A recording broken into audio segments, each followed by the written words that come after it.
Picture this. It's a typical scorching hot day on the African savanna. You've got this massive, heavily maned male lion just lounging peacefully under the blazing sun. I mean, he looks every single bit the traditional king of the jungle, right? But just a little ways off, there's a herd of zebras grazing, completely oblivious. Now, you'd probably expect this huge, powerful male to leap up and lead the charge. But he doesn't move a muscle. Instead, almost out of nowhere, his lionesses silently rise from the tall grass, perfectly orchestrating a complex, multi-directional hunt. Welcome to our explainer on the silent architects of the pride hunt. And this whole scenario really brings up a massive central mystery. It completely challenges everything we naturally assume about these incredible apex predators. Like, if the male is so much bigger, visibly stronger, and just packs way more muscle, why is he sitting on the sidelines? Well, the answer to this isn't that he's just lazy.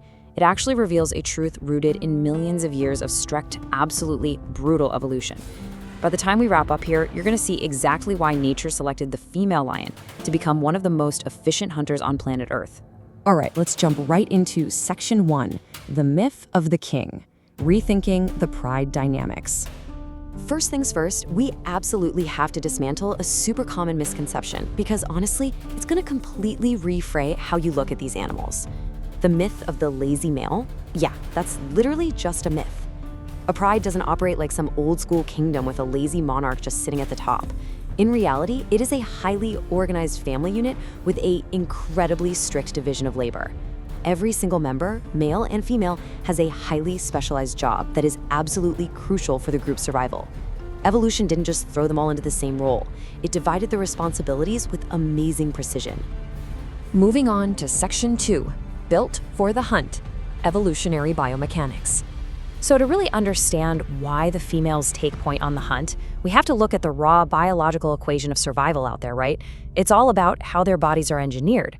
The evolutionary trade-offs here are wild. A male lion can weigh over 250 kilograms. That extra bulk, it's fantastic if you're brawling with a rival male, but that heavy dark mane basically traps heat like a winter coat, meaning he overheats incredibly fast under the African sun. Plus, it completely blows his cover in the brush. Now, contrast that with the lioness. At 120 to 180 kilograms, she is significantly lighter, inherently faster, and way more agile. Her plain, sandy-colored coat, it is the ultimate natural camouflage. Which perfectly leads to this idea. When hunting requires patience, stealth, and perfect timing, smaller is actually better. And man, does that ring true on the savanna. Out in those harsh grasslands, prey animals like zebras and antelopes have phenomenal eyesight.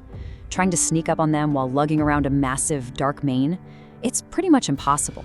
So being smaller, faster, and practically invisible is the ultimate recipe for a successful ambush. Now for Section 3, the power of teamwork, the collective mind. Okay, so let's see how this physical advantage translates into their absolute greatest weapon. Because spoiler alert, it isn't their claws. It's their advanced tactical teamwork. Unlike solitary cats, think leopards or tigers, lionesses execute these perfectly coordinated, multi-directional attacks. They actively split up. It's like a military operation. A few will circle quietly behind the herd, others will literally lay a trap hidden in the grass. And then, get this, one lioness will deliberately break cover to flush the prey right into the ambush zone. This high-level coordination is exactly how they bring down massive animals like buffaloes and giraffes that a single lion just couldn't handle alone. And what's crazy is that this strategic mastery, it isn't just pure born-with-it instinct. When we track their development timeline, you quickly realize these lessons take years to master. In their early weeks, cubs just sit back and observe. Then, at a few months old, they start practicing their stalking on bugs and small birds. It's only when they reach adolescence that the experienced females finally let them join the real hunts. This generational knowledge is passed down year after year until the stalking, the charging, and the precise bite become total second nature. Which brings us to Section 4, the male's true purpose, defense and the bloodline.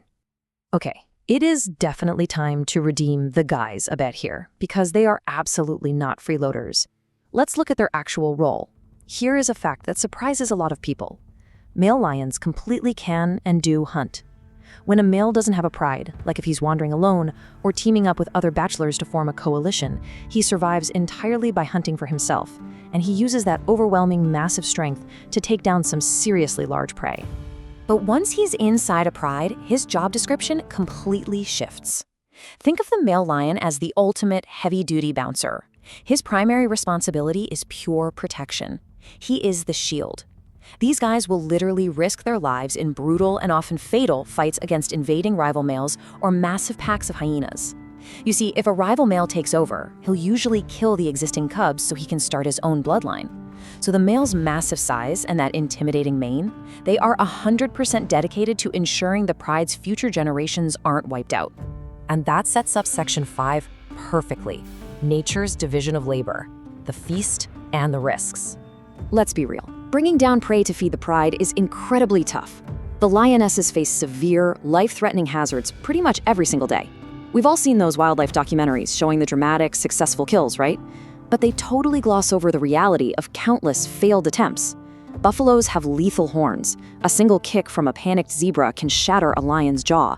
And out in the wild, a single severe injury means you can't hunt, which basically means a death sentence. The females are out there risking everything, daily, just to put food on the table. Which brings us to one of nature's most surprising and honestly kind of seemingly unfair rules following a dangerous hunt. Even though the lionesses do all the heavy lifting, the sprinting, and take on all the physical risk of the ambush, the male lion usually gets to eat first. I know, at first glance, that looks completely unequal, right? But there is a very strict evolutionary logic happening here. A weak, underfed male simply cannot protect his territory. If he loses his strength, a rival male is going to swoop in, kill him, and then kill all the cubs that those lionesses just worked so hard to feed. So this system evolved because keeping that heavy-duty bouncer healthy and strong at the perimeter is absolutely essential to keeping the entire family alive. So, we know the males are the ultimate shields, but what if we flipped it? What if we completely removed the females from the equation? Could a pride actually survive without lionesses? The short answer? Almost certainly not. Without these skilled female hunters, the cubs would starve incredibly fast. The pride as a whole would severely struggle to catch enough of that fast-moving prey to keep everyone going. But maybe even more critically, all that generational knowledge, the complex tactical maneuvers, the ambushes, the perfect timing, it would just disappear completely. The lionesses are the vital teachers, the caretakers, and the undisputed providers for the pride. And I think this sums up our explainer perfectly. In the world of lions, true power isn't just about muscles. Sometimes it's about working together. Behind the roaring, muscular strength of the male king stands this highly intelligent, totally fearless, and incredibly skilled team of females. It's their speed, their strategy, and their unmatched teamwork that actually keeps the king alive and the bloodline moving forward.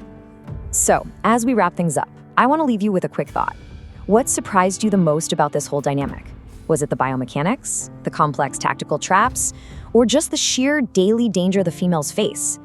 It really makes you wonder, doesn't it? How many other kings out there in the animal kingdom are actually just taking credit for the quiet, brilliant work of their queens? Keep that curiosity alive, because in nature, the biggest and the loudest isn't always the one pulling the strings.